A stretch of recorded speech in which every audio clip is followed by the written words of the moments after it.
58. A dragon with 1,000,000 feet. A while she moved through a blank tranquility of naked light from an invisible sun, a void that was a bodiless happiness, a blissful vacuum of nameless peace. But now a mightier dangerous front drew her near.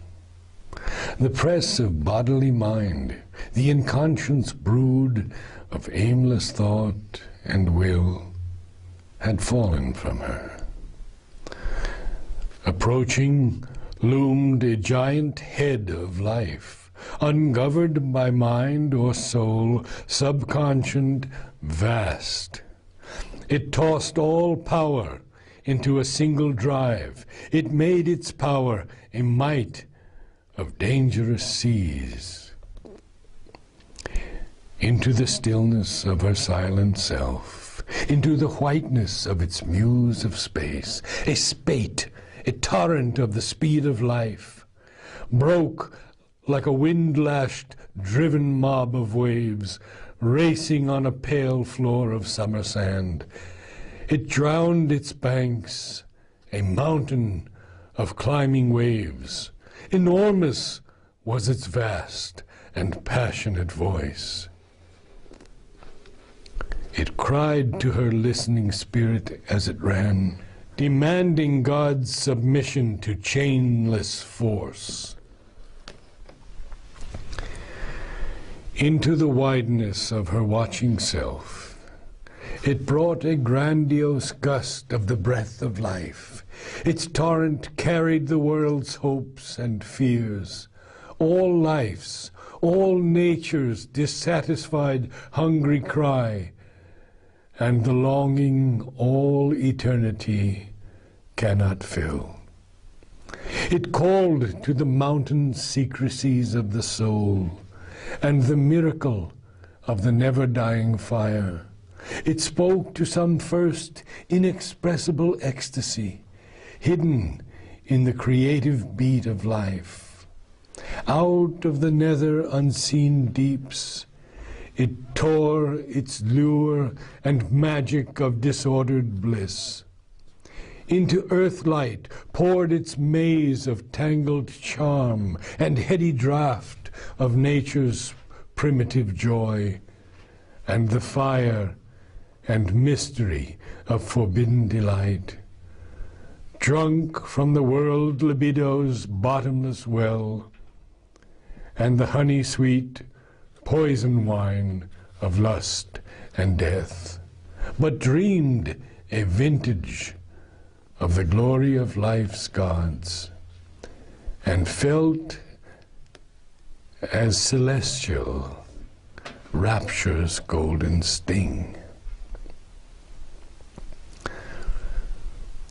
The cycles of the infinity of desire and the mystique that made an unrealized world, wider than the known and closer than the unknown, in which hunt forever the hounds of mind and life, tempted a deep, dissatisfied urge within to long for the unfulfilled and ever far, and make this life upon a limiting earth a climb towards summits vanishing in the void, a search for the glory of the impossible.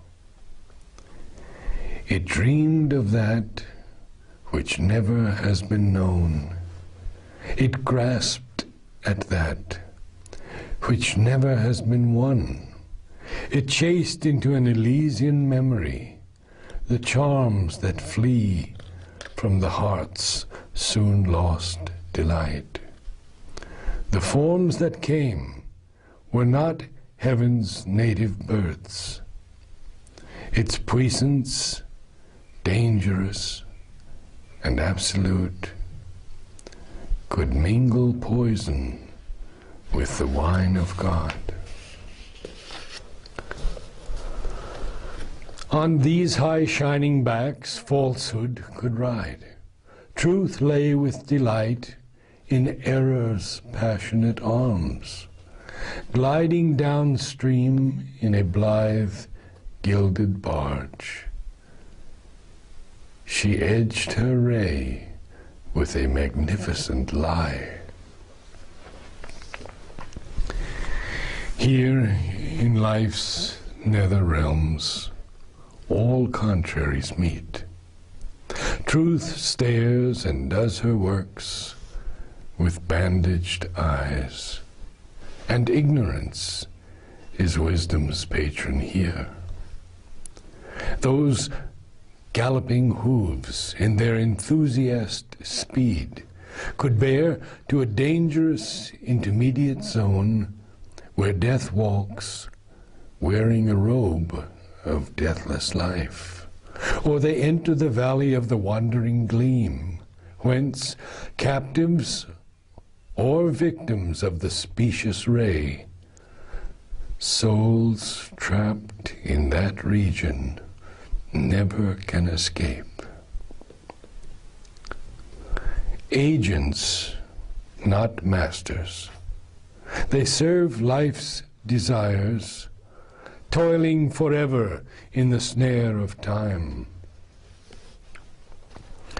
Their bodies, born out of some nihil's womb, ensnare the spirit in the moment's streams, then perish, vomiting the immortal soul out of matter's belly into the sink of naught. Yet, some uncaught, unslain, can warily pass, carrying truth's image in their sheltered heart, pluck knowledge out of error's screening grip, break paths through the blind walls of little self, then travel on to reach a greater life.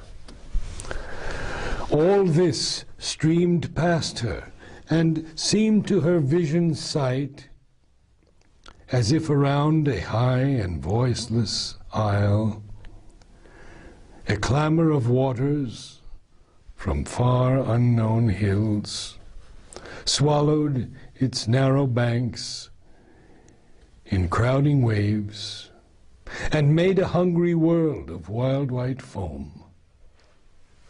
Hastening, a dragon with 1,000,000 feet, its foam and cry, a drunken giant's din, tossing a mane of darkness into God's sky.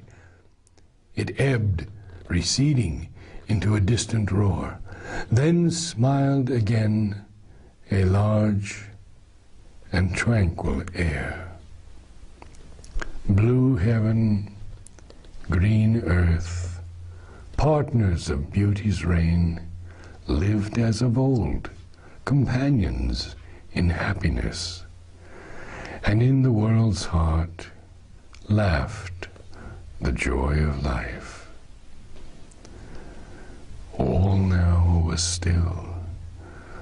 The soil shone dry and pure. Through it all, she moved not, plunged not in the vain waves. Out of the vastness of the silent self, life's clamor fled. Her spirit was mute and free.